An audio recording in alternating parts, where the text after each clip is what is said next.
Today on All Sides, we will be interviewing Randy Gordon, who's the president of the Long Beach Area Chamber of Commerce, about the recall effort of a school board member. Also, Naomi Rainey will be in to talk about the NAACP and the prestigious award she received. We'll be right back after these messages.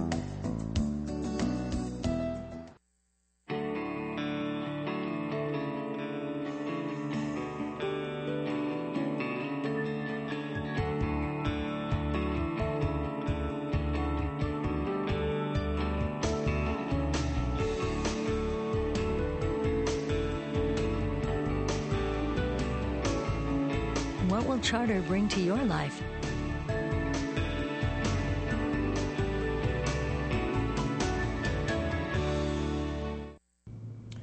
Hello and welcome to All Sides. I'm Erroll Parker, your host, and today we're going to talk about the recall of Michael Ellis, who is the 3rd District Long Beach Unified School District board member. Now, he has thrusted himself in the vortex of this controversy and is the subject of many allegations. Some have been proved with regard to his behavior. 3 points: failure to file a financial disclosure form on time was one of the violations, poor attendance record at school board meetings, and his vehicle-related legal troubles, which include drunk driving convictions last year, or drunk driving conviction last year.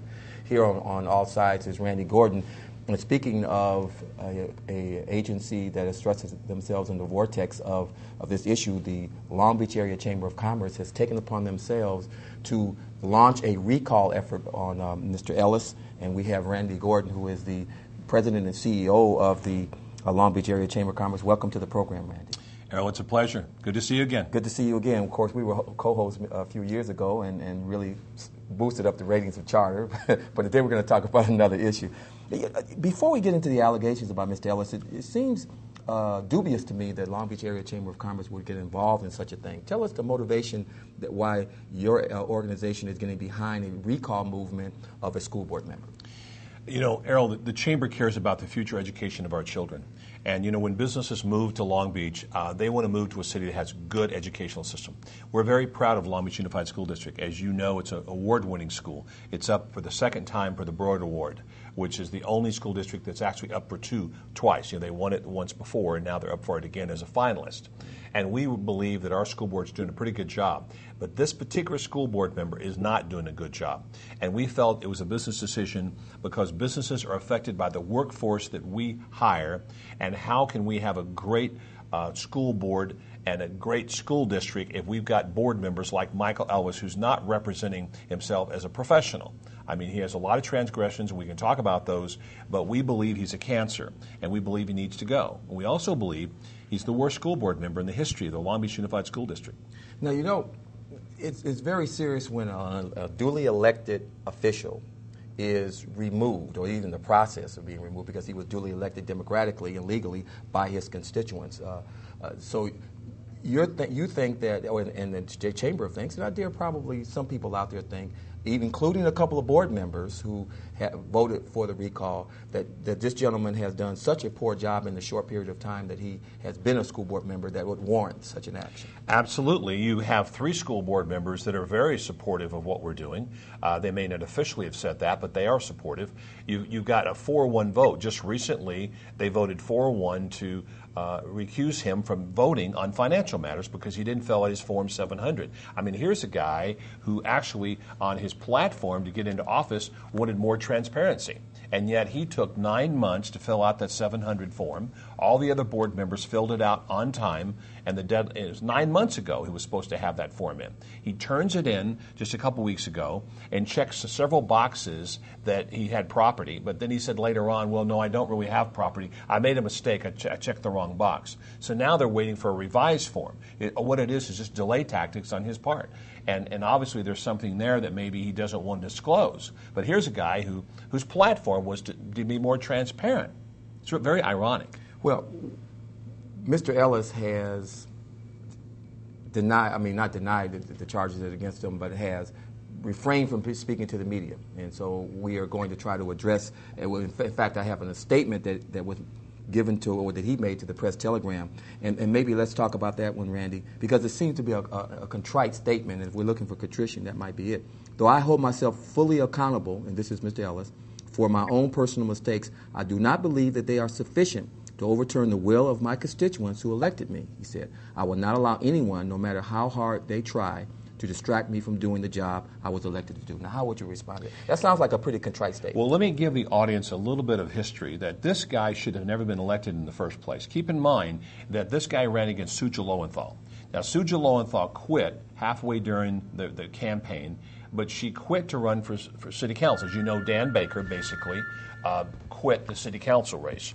And when Dan Baker quit the city council race, that opened up a spot on the city council. So Suja Lowenthal, what she did was she quit the school board race and ran for city council. But it was too late. Her name was already on the ballot. So she quits. So he has no opposition to speak of. And she still gets 40% of the vote.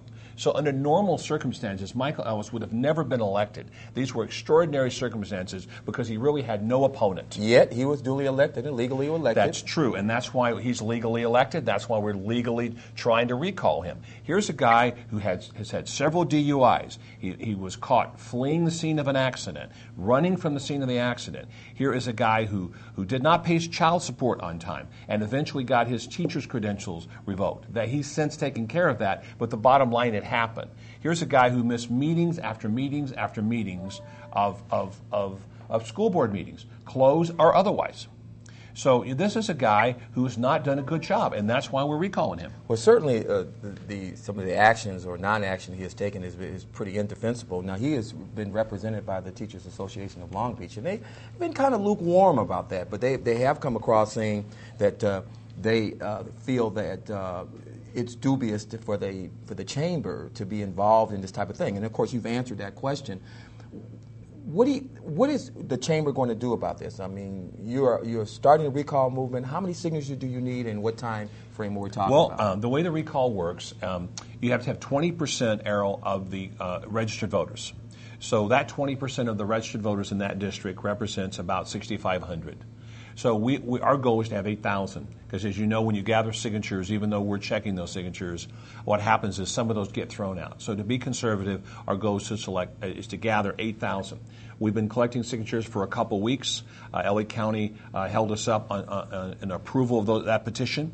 Mr. Ellis had an opportunity to give his statement in that petition, and his statement is in that petition. And so the bottom line is we're gathering signatures as we speak. Every single day we have people on the streets in that district gathering signatures. And indeed you've hired a firm to kind of do a lot of this work. Yes, we're raising money. This is outside money, has nothing to do with chamber money. So not $1 of our chamber general fund is being spent on this. So we have private sector and other groups giving us money because a lot of people are applauding what we're doing. In fact, ironically, very, very few people are complaining about what we're doing. A lot of people wanted to recall this guy, but nobody stepped up to the plate with the resources to do that. And so a lot of people behind the scenes are really cheering us on. Well, one of the people that is not cheering you on is Robert Joplin, who's the first VP of the Teachers Association for Long Beach. Let's read a statement that he's made. The chamber should not insert itself into the school board politics. It would appear that the chamber is using recent issues surrounding the board to further their own agenda, and that agenda isn't doing what is best for Long Beach students. How would you respond to that? Well,